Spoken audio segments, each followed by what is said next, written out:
அந்த கூத்து என்னன்னா, தமிழகத்தில் வெல்லும் பெண்கள் அப்படின்னு சொல்லி, அவங்கள வந்து வைத்து ஒரு விழா, நிகழ்ச்சி. அதில பார்த்தீங்கன்னாக்கா, இந்த பொம்மை ஸ்டாலினை அமர்த்தி, இந்த வெற்றி பெற்ற பெண்கள் அப்படின்னு சொல்லி அந்த மங்கையினர் எல்லாரையும் வந்து மேடை ஏத்தியிருக்காங்க.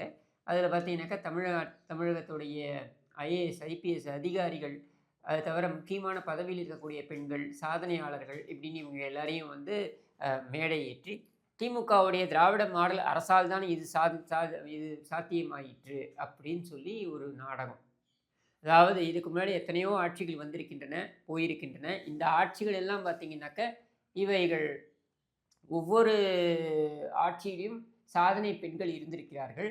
அவர்கள் நீங்க பார்த்தீங்கன்னா, அடுத்த அடுத்த ஆட்சி வரும்பொழுது, அடுத்த அடுத்த ஆட்சிக்கும் அவங்களே அதிகாரிகளாக இருப்பாங்க. உதாரணத்துக்கு இப்ப ஐபிஎஸ்ஸோ, ஐஏஎஸ்ஸோ அதிகாரிகள் இருக்காங்க அப்படின்னாக்க, அந்த அதிகாரி ஒரு ஆட்சியில் இருக்கும்பொழுதும் அதே சாதனை தான். அடுத்த ஆட்சிக்கு வரும்பொழுதும் அதே சாதனை தான். அதிகாரிகளை வழிநடத்துவது யார் அப்படின்னா, அரசியல்வாதிகள்.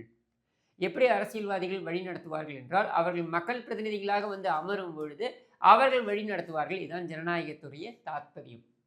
இங்க அதிகாரிகள் செயல்பட முடியாமல் போனதற்கு காரணமே இந்த பொம்மை அரசாங்கம், இந்த பொம்மை முதலமைச்சர் தான்.